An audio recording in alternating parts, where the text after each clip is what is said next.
Need এবং deer এই দুটো ওয়ার্ড অনেকেই ভুল করে থাকেন। আপনি এই দুটো ওয়ার্ডের সঠিক ব্যবহার জানলে যে কোনো কম্পিটিটিভ এক্সামে একটা নাম্বার আপনি ইস্যু করতে পারবেন। তো চলেন দেরি না করে ক্লাসটা শুরু করা যাক।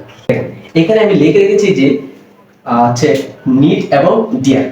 হ্যাঁ, এখানে দুটো সংজ্ঞা রেখেছি এরকম যে টেন্স আকারে যদি থাকে প্রিন্সিপাল ভার্ব এরপরে টু বসে, ঠিক আছে।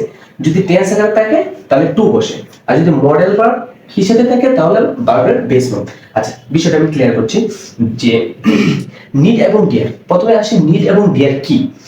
এগুলো হচ্ছে মডেল ভার্ব, একই সাথে এগুলো হচ্ছে প্রিন্সিপাল হিসেবে কাজ করে। যেমন ক্যান কুড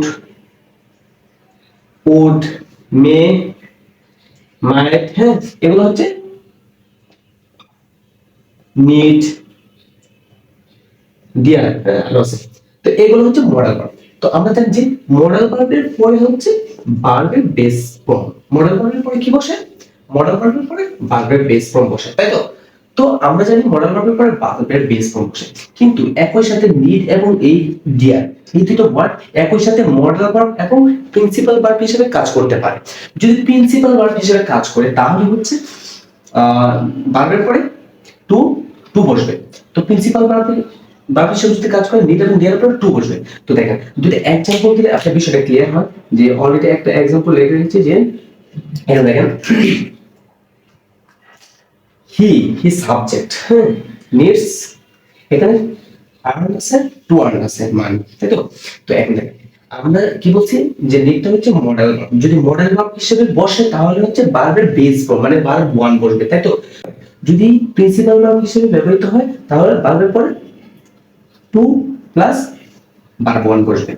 যদি মডেল ভার্ব হিসেবে ব্যবহার হয় তাহলে হচ্ছে ভার্বের বেস ফর্ম এটা হবে, বুঝতে পারছেন। তাহলে এখানে কারেক্ট আনসার কোনটা? কারেক্ট হচ্ছে এখানে যেহেতু ইএস এর তারপর দ্যাটস ওয়াই ভার্বের সাথে এস অথবা ইএস যুক্ত হয়েছে, তার মানে সাবজেক্ট দ্বারা ভার্ব পরিবর্তিত হয়েছে, দ্যাটস ওয়াই এটা প্রিন্সিপাল ভার্ব, ঠিক আছে। তাহলে প্রিন্সিপাল ভার্ব কি বলছি? যদি প্রিন্সিপাল হয় তাহলে টু টু হবে, যেমন টু আর্ন মান। আবার যদি আরেকটা एग्जांपल দেখি যে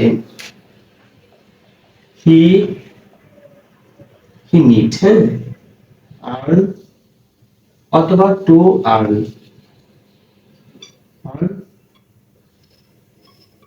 মান। আচ্ছা দেখেন এখানে হচ্ছে এখানে হি হচ্ছে সাবজেক্ট, তাই না? হি সাবজেক্ট এন্ড দেন হচ্ছে নিড। এখন এই নিডটা কি মডেল ভার্ব নাকি প্রিন্সিপাল ভার্ব? এটা পুরোটাই ডিপেন্ড করতেছে যদি সাবজেক্ট দ্বারা ভার্বটা পরিবর্তিত হয় তাহলে হচ্ছে প্রিন্সিপাল ভার্ব, যদি পরিবর্তন হয় তাহলে প্রিন্সিপাল ভার্ব হলে কি টু প্লাস টু বসবে। আর যদি সাবজেক্ট দ্বারা পরিবর্তিত না হয় তাহলে হচ্ছে এটা মডেল ভার্ব। মডেল ভার্বের পরে কি ভার্বের বেস ফর্ম। তার মানে এখানে যেহেতু এস অথবা এস অথবা ইএস নাই, দ্যাটস ওয়াই এখানে आंसर হবে আর মান। তো আশা করি বুঝতে পেরেছেন। একটা যদি আমি সামারি করি, ডিয়ার এবং নিড, নিডের তো প্রয়োজন, ডিয়ার তো প্রিয়। তো এই দুইটা ওয়ার্ড একই সাথে প্রিন্সিপাল ভার্ব এবং একই সাথে মডেল ভার্ব হিসেবে কাজ করতে পারে। তো যদি মডেল ভার্ব হিসেবে কাজ করে তাহলে এরপরে যে ভার্বটা থাকবে সেটা ভার্ব ওয়ান, ভার্বের বেস ফর্ম বসবে। যদি এই ভার্বটা সাবজেক্ট দ্বারা পরিবর্তিত হয়, টেন্স হিসেবে বসে, প্রিন্সিপাল ভার্ব হিসেবে বসে, তাহলে হচ্ছে টু প্লাস ভার্বের বেস ফর্ম, যেটাকে ইনফিনিটিভ বলা হয়। তো আশা করি বুঝতে পেরেছেন। Best of. আমাদের হচ্ছে সিওসন